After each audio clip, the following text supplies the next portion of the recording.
He said he wasn't mad. He could hear everything from heaven to hell. But when the old man's eye watched him, something inside snapped. And what followed was murder. This is Edgar Allan Poe's chilling tale of guilt, obsession, and madness. Welcome to the Telltale Heart. It's true. Yes, I have been ILL, very ill. But why do you say that I have lost control of my mind? Why do you say that I am mad? Can you not see that I have full control of my mind? Is it not clear that I am not mad? Indeed, the illness only made my mind, my feelings, my senses stronger, more powerful. My sense of hearing especially became more powerful. I could hear sounds I had never heard before. I heard sound from heaven, and I heard sound from hell. Listen, and I will tell you how it happened. You will see, you will hear how healthy my mind is. It is impossible to say how the idea first entered my head. There was no reason for what I did. I did not hate the old man. I even loved him. He had never hurt me. I did not want his money. I think it was his eye. His eye was like the eye of a vulture, the eye of one of those terrible birds that watch and wait while an animal dies and then fall upon the dead body and pull it to pieces to eat it. When the old man looked at me with his vulture eye, a cold feeling went up and down my back. Even my blood became cold. And so, I finally decided I had to kill the old man and close that eye forever. So you think that I am mad? A madman cannot plan. But you should have seen me. During all of that week, I was as friendly to the old man as I could be, and warm and loving. Every night about 12 o'clock, I slowly opened his door. And when the door was open wide enough, I put my hand in, and then my head. In my hand, I held a light covered over with a cloth so that no light showed, and I stood there quietly. Then, carefully I lifted the cloth just a little so that a single thin, small light fell across that eye. For 7 nights, I did this. 7 long nights, every night at midnight. Always the eye was closed, so it was impossible for me to do the work. For it was not the old man I felt I had to kill. It was the eye, his evil eye. And every morning I went to his room, and with a warm, friendly voice I asked him how he had slept. He could not guess that every night, just at 12, I looked in at him as he slept. The 8th night, I was more than usually careful as I opened the door. The hands of a clock moved more quickly than did my hand. Never before had I felt so strongly my own power. I was now sure of success. The old man was lying there, not dreaming that I was at his door. Suddenly, he moved in his bed. You may think I became afraid, but no. The darkness in his room was thick and black. I knew he could not see the opening of the door. I continued to push the door, slowly, softly. I put in my hand with the covered light. Suddenly, the old man sat straight up in bed and cried, "Who's there?" I stood quite still. For a whole hour I did not move, nor did I hear him again lie down in his bed. He just sat there listening. Then I heard a sound, a low cry of fear which escaped from the old man. Now, I knew that he was sitting up in his bed, filled with fear. I knew that he knew that I was there. He did not see me there.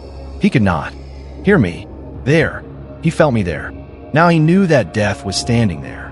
Slowly, little by little, I lifted the cloth until a small light escaped from under it to fall upon that vulture eye.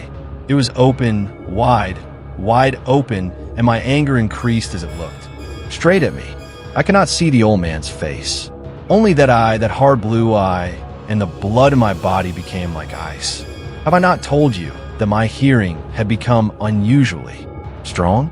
Now I could hear a quick, low, soft sound like the sound of a clock heard through a wall. It was the beating of the old man's heart. I tried to stand quietly, but the sound grew louder. The old man's fear must have been great indeed, and as the sound grew louder, my anger became greater and more painful. But it was more than anger. In the quiet night, in the dark silence of the bedroom, my anger became fear, for the heart was beating so loudly that I was sure someone must hear. The time had come. I rushed into the room, crying, "Die!" The old man gave a loud cry of fear as I fell upon him and held the bed covers tightly over his head. Still his heart was beating, but I smiled as I felt that success was near. For many minutes that heart continued to beat, but at last the beating stopped. The old man was dead. I took away the bed covers and held my ear over his heart. There was no sound. Yes, he was dead, dead as a stone. His eye would trouble me no more. So I am mad, you say? You should have seen how careful I was to put the body where no one could find it. First I cut off the head, then the arms and the legs. I was careful not to let a single drop of blood fall on the floor. I pulled up 3 of the boards that formed the floor and put the pieces of the body there.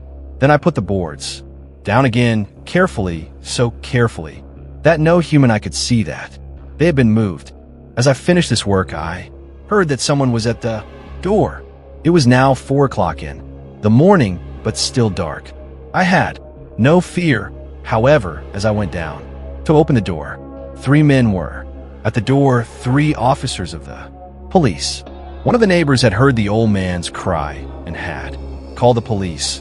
These 3 had come to ask questions and to search the house. I asked the policeman to come in. The cry, I said, was my own in a dream. The old man, I said, was away. He had gone to visit a friend in the country. I took them through the whole house, telling them to search it all, to search well. I led them finally into the old man's bedroom. As if playing a game with them, I asked them to sit down and talk for a while. My easy, quiet manner made the policeman believe my story. So, they sat talking with me in a friendly way. But although I answered them in the same way, I soon wished that they would go. My head hurt, and there was a strange sound in my ears. I talked more and faster. The sound became clearer, and still they sat and talked. Suddenly I knew that the sound was not in my ears. It was not, just inside my head. At that moment, I must have become quite white. I talked still faster and louder, and the sound, too, became louder. It was a quick, low, soft sound, like the sound of a clock heard through a wall, a sound I knew well. Louder it became, and louder. Why did the men not go? Louder, louder. I stood up and walked quickly around the room. I pushed my chair across the floor to make more noise to cover that terrible sound. I talked even louder, and still the men sat and talked and smiled. Was it possible that they could not hear? No, they heard. I was certain of it. They knew. Now it was they who were playing a game with me. I was suffering more than I could bear from their smiles and from that sound. Louder, louder, louder. Suddenly I could bear it no longer.